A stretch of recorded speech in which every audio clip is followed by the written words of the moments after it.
Assalamualaikum warahmatullahi wabarakatuh. Selamat datang kembali di channel Cahaya Hikmah. Hari ini kita akan mendengar kisah Nabi Ibrahim yang berani menghancurkan berhala-berhala kaumnya, hingga membuat kaumnya marah besar dan ingin menghukumnya dengan cara yang mengerikan, yaitu melemparkannya ke dalam api yang sangat besar dan menyala-nyala. Wah, kira-kira apa yang akan terjadi pada Nabi Ibrahim? Yuk, kita ikuti ceritanya. Kisah ini bermula dari diusirnya Nabi Ibrahim oleh ayahnya setelah ia berdakwah mengenai ketauhidan kepada kaum Babil. Setelah ayahnya mengusirnya, ia tetap yakin Allah selalu bersamanya dan akan selalu memberi petunjuk kepada orang-orang yang yakin, beriman, dan bertakwa kepadanya. Pada suatu siang, di tengah pasar yang ramai, Nabi Ibrahim kembali berdakwah kepada kaumnya. Ia berbicara kepada kaumnya dan mengajak mereka untuk berpikir mengenai Tuhannya. Ia berkata, "Wahai kaum Babil, patung-patung ini tidak bisa menolong kalian sedikit pun. Bahkan, engkaulah yang memberi dia makan. Maka dari itu, janganlah engkau jadikan patung-patung itu sebagai Tuhanmu." Semua orang yang didakwahinya tidak mau mendengarkan Nabi Ibrahim. Bahkan mereka menertawakannya. Mereka menganggap Nabi Ibrahim sebagai orang yang aneh karena berbeda dengan mereka. Nabi Ibrahim yang selalu mendapat penolakan, suatu ketika duduk sendiri, ia berpikir dan merenung sendirian. Ia bergumam dalam hati, bagaimana ya cara terbaik untuk menyadarkan kaumnya sehingga mereka berhenti menyekutukan Allah. Hari demi hari berganti. Penolakan demi penolakan terus didapatkan Nabi Ibrahim. Hingga pada suatu hari, semua orang di negerinya pergi untuk merayakan pesta di luar kota. Nabi Ibrahim memilih untuk tidak ikut bersama mereka. Ia memilih untuk tetap tinggal sendirian di kota tersebut untuk menjalankan rencananya. Ketika kota sudah sepi, Nabi Ibrahim masuk ke rumah berhala. Di sana, ia melihat makanan yang dipersembahkan oleh kaumnya masih utuh di depan patung-patung dan berhala sesembahan kaumnya. Kemudian ia bertanya kepada patungnya, "Kenapa kalian tidak makan? Apakah makanan ini tidak enak?" Patung-patung itu tidak menjawab. Nabi Ibrahim pun menghancurkan patung kecil satu demi satu. Ia terus menghancurkan patung-patung itu. Namun, sebelum semua patung dihancurkan, Nabi Ibrahim memilih untuk membiarkan satu patung besar tetap berdiri dan tidak hancur. Bahkan, ia menggantungkan sebuah kapak yang digunakannya untuk menghancurkan patung-patung lainnya di leher patung besar itu. Beberapa hari kemudian, kaumnya kembali dari pestanya. Mereka mendengar kabar bahwa patung-patung sembahan mereka sudah dihancurkan. Sesampainya kembali di kota mereka, mereka terkejut melihat patung-patung berhala sembahan mereka benar-benar telah hancur. Kemudian mereka berseru dan saling bertanya satu sama lain, "Siapa yang melakukan ini terhadap Tuhan-Tuhan kami? Sungguh, dia termasuk orang-orang yang zalim."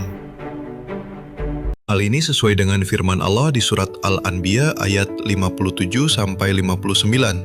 "Watallahila akidana asnamakum bada'an tuwallu mudbirin. Faja'alahum juzazan illa kabira lahum la'allahum ilaihi yarji'un. Qalu man fa'ala haza bi'alihatina innahu laminaz zalimin." Demi Allah, sesungguhnya aku akan melakukan tipu daya terhadap berhala-berhalamu sesudah kamu pergi meninggalkannya. Maka Ibrahim membuat berhala-berhala itu hancur berpotong-potong, kecuali yang terbesar kanta induk dari patung-patung yang lain, agar mereka kembali kanta untuk bertanya kepadanya. Mereka berkata, "Siapakah yang melakukan perbuatan ini terhadap Tuhan-Tuhan kami? Sesungguhnya dia termasuk orang-orang yang zalim." Semua orang benar-benar kebingungan dan tidak bisa menjawab. Hingga salah seorang di antara mereka teringat mengenai Nabi Ibrahim dan berkata, "Kami dengar ada seorang pemuda yang mencela berhala-berhala ini. Ia bernama Ibrahim."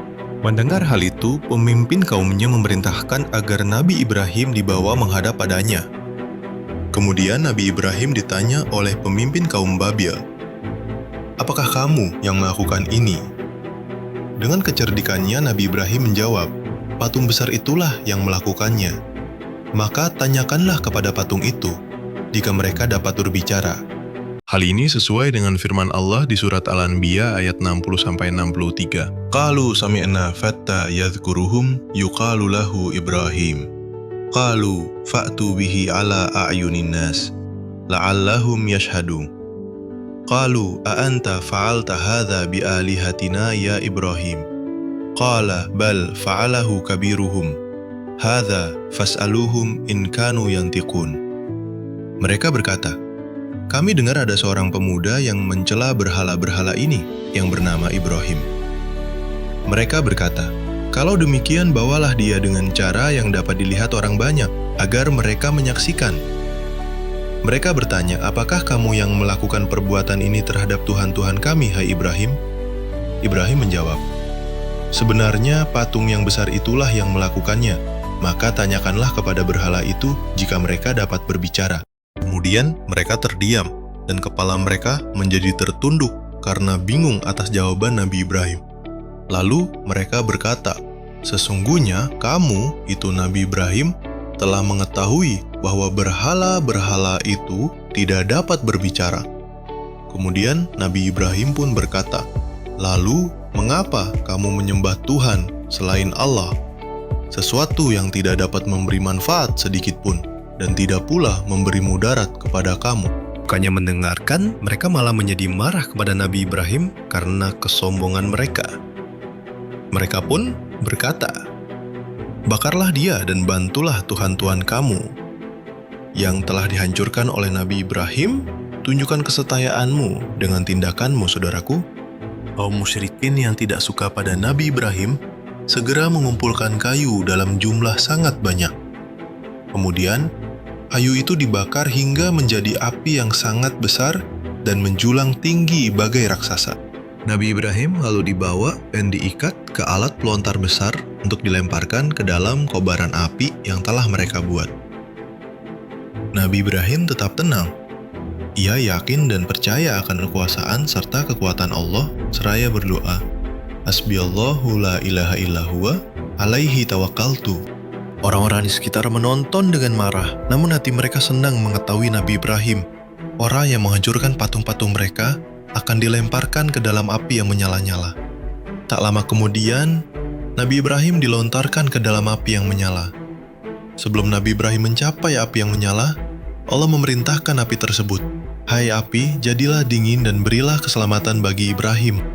Api itu terasa sangat panas bagi orang-orang musyrik yang berada di sekitarnya. Namun, dengan kebesaran Allah, api besar itu tidak terasa panas sedikitpun bagi Nabi Ibrahim. Bahkan, api yang besar itu terasa sejuk dan menyelamatkannya. Hal ini sesuai dengan firman Allah di surat Al-Ankabut ayat 24. Famakana jawaba qaumihi illa an qalu aqtuluhu aw hariku fanjahullahu minan nari inna fi dzalika la ayatin liqaumi yuminun. Maka tidak adalah jawaban kaum Ibrahim selain mengatakan, bunuhlah atau bakarlah dia, lalu Allah menyelamatkannya dari api. Sesungguhnya, pada yang demikian itu, benar-benar terdapat tanda-tanda kebesaran Allah bagi orang-orang yang beriman. Orang-orang yang menonton proses pembakaran Nabi Ibrahim terkejut melihat Nabi Ibrahim keluar tanpa luka sedikit pun. Wajah Nabi Ibrahim terlihat tenang dan damai, tidak hanya badannya, bahkan pakaian yang dikenakannya pun tidak terbakar sama sekali. Banyak orang yang melihat kejadian ini menjadi ragu kepada berhala-berhala mereka. Beberapa di antara mereka berpikir, betapa hebatnya Tuhan Nabi Ibrahim yang bisa membuatnya selamat dari api yang sangat besar. Namun sebagian lainnya tetap keras kepala karena kesombongannya. Hati mereka ditutup dan telah menjadi keras seperti batu. Nabi Ibrahim kemudian berdiri dan memuji Allah. Ia berkata, sesungguhnya, berhala-berhala yang kamu sembah selain Allah adalah untuk menciptakan perasaan kasih sayang di antara kamu dalam kehidupan dunia ini. Kemudian di hari kiamat, sebahagian kamu mengingkari sebahagian yang lain, dan sebahagian kamu melaknati sebahagian yang lain, dan tempat kembalimu ialah neraka, dan sekali-kali tak ada bagimu para penolong pun. Nabi Ibrahim memutuskan hijrah, membawa imannya ke tempat lain. Ia berkata, aku akan pergi kepada Tuhanku. Dialah yang akan memberi kita semua petunjuk yang benar. Kepergiannya bukan karena takut, melainkan karena ketaatan kepada Allah. Dari sinilah Allah mulai menyiapkan Ibrahim untuk tugas besar berikutnya. Kisah api ini adalah bukti bahwa Allah bersama orang-orang yang beriman. Mudah-mudahan kisah ini bisa menjadi pelajaran untuk kita. Beberapa pelajaran yang mungkin bisa kita ambil yaitu pertama, terkadang kebenaran terlihat kalah dan sulit, tapi ingatlah, Allah selalu bersama dengan orang yang benar, dan Ia akan memberi pertolongan kepada hambanya yang sabar dan sholat. 2. Nabi Ibrahim mengajarkan kita bahwa berani berkata benar adalah kemuliaan. Jangan pernah takut untuk membela kebenaran dan mengatakan yang sejujurnya. Hal ini sesuai dengan hadis riwayat Bukhari nomor 6094 dan Muslim nomor 2607. Rasulullah SAW bersabda, "Sesungguhnya kejujuran membawa kepada kebaikan, dan kebaikan membawa ke surga. Seseorang senantiasa jujur dan berusaha untuk selalu jujur hingga dicatat di sisi Allah sebagai orang yang benar. Dan sesungguhnya dusta membawa kepada kejahatan, dan kejahatan membawa ke neraka. Seseorang senantiasa berdusta dan berusaha untuk selalu berdusta hingga dicatat di sisi Allah sebagai pendusta." Terakhir, ingatlah bahwa Allah adalah pelindung terbaik. Sebagai orang yang beriman, mintalah perlindungan hanya kepada Allah yang Esa. Dan tidak pantas bagi kita hambanya meminta pertolongan selain kepada Allah. Mudah-mudahan kisah ini bisa menjadi pelajaran agar kita tetap rendah hati, bersegera menuju ampunan apabila kita melakukan kesalahan, dan selalu semangat dalam berdakwah.